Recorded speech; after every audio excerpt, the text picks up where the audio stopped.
అందరికీ నమస్కారం అండి. రత్నభాస్కర్ సాంగ్ ఛానల్కి మాట మధ్య కార్యక్రమానికి మీ అందరికీ సుస్వాగతము. శ్రీరామదూతం శిరసా నమామి. నేను చెప్పబోయేది ఏంటంటే మీకు అర్థమైంది అనుకుంటాం కదా.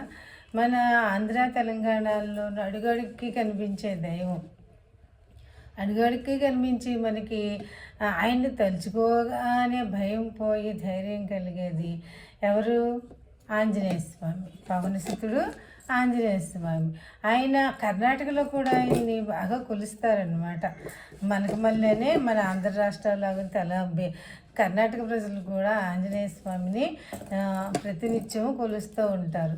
మనకి ఆయన ఏంటంటే దండం పెట్టి కనిపిస్తాడు కదా, ఏకైక దేవుడు ఏంటంటే మనకి దండం పెడుతున్నాడేమో అనుకుంటాం, కానీ ఆయన హృదయంలో ఉన్నటువంటి సీతారామచంద్రులకి నమస్కారం చేసుకుంటూ ధ్యానించుకుంటూ ఉంటాడనమాట. ఆయన గురించి ఒక విశేషమైనటువంటి విషయం చెప్పదలుచుకున్నాను మీకు.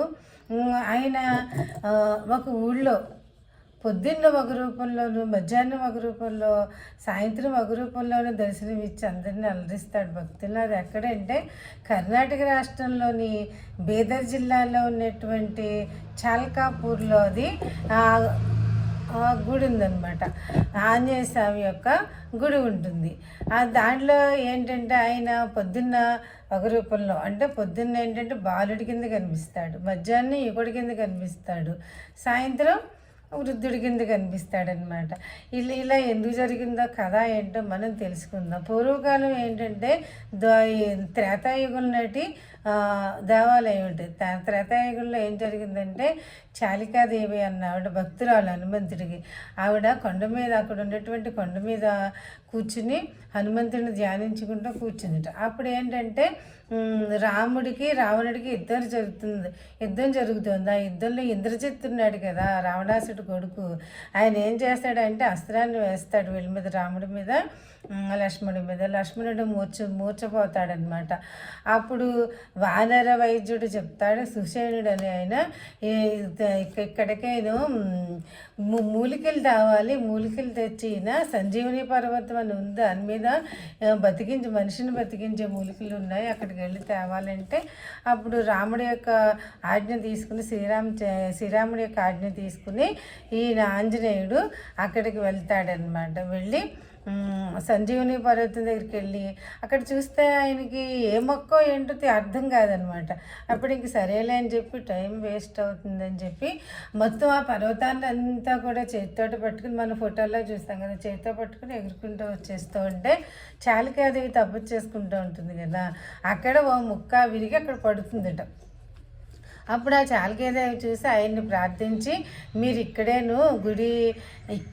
ఉండాలి మీరు అని అడుగుతుంది. అంటే నేను యుద్ధం అయిన తర్వాత మళ్ళీ వస్తాను నీ దగ్గరికి అని చెప్తాడనమాట. సరే, రామరావణ యుద్ధం అయిపోయాక ఆయన హనుమంతుడు ఇక్కడికి వస్తాడు. లక్ష్మణుడు బతుకుతాడు, రాముడు నెగ్గుతాడు కదా, సీతాదేవిని తీసుకుని అయోధ్యకి వెళ్ళిపోతారు ఆనందంగాను. అప్పుడు ఏం చేస్తాడంటే ఆంజనేయుడు ఇక్కడికి చాలికాదేవి దగ్గరికి వచ్చి దర్శనం ఇస్తాడు. అప్పుడు ఆవిడ అడుగుతుంది అనమాట, నువ్వు ఇక్కడే ఉండిపోవాలంటే సరే అని చెప్పి అక్కడే ఉండిపోతాడు. ఊళ్ళో కూడా ప్రజలందరికీ దర్శనం ఇవ్వాలి, కొండ మీదే కాకుండా అంటే అలాగే అంటాడు. అప్పుడు ఆయనకి ఏమవుతుంది, అందరూ పూజలు చేస్తూ ఉంటారు. చాలా దయకల దేవుడు, భక్తి, తర్వాత మహిమకల దేవుడు అని చెప్పి అందరూ నమ్ముతారనమాట. ఆయనకి ముడుపులు కూడా కడతారు. అక్కడ ముడుపులు కడితే ఏంటి, సంతానం కలుగుతుంది అని చెప్పేసి వాళ్ళ యొక్క నమ్మకం. మళ్ళీ ముడుపులు కట్టి మళ్ళీ వాళ్ళు సంతానం కలిగాక వచ్చి దాన్ని ఇప్పేస్తారనమాట. సరే, ఇలాగ జరుగుతూ ఉంటాను. ఆంజనేయ స్వామి ఒకసారి కల్లో కనిపించి నాకు ఆలయం కట్టండి అంటాడు. అప్పుడు అందరూ కలిసి ఒక రాత్రిలో కట్టేయాలని చెప్తాడు. సరే, ఆ గ్రామస్తుల్లో అందరూ కలిసేసి ఆంజనేయ స్వామికి ఒక ఆలయాన్ని కడుతూ ఉంటారు. ఇందులోకి ఆలయం అంతా పూర్తవుతుంది కానీ పైన గోపురం పూర్తవుతుంది అనమాట. అప్పుడు ఇంకా గోపురం కట్టడానికి తెల్లారిపోతుంది అనమాట. అప్పుడు ఇంకా సరే వదిలేస్తారు. అప్పటి నుంచి కూడా ఆ దేవాలయానికి పైన గోపురం ఉండదు, గోపురం లేకుండానే ఉంటుంది. ఆయన ఏంటంటే అక్కడ అందరూ కూడా సింధూరంతో పూజ చేస్తారు కదా, అక్కడ మాత్రం ఆంజనేయుడి కుంకుమతోటి, పువ్వులతోటి, శ్రీగంధంతో పూజ చేస్తారు. జాతరలు కూడా నిర్వహిస్తారనమాట.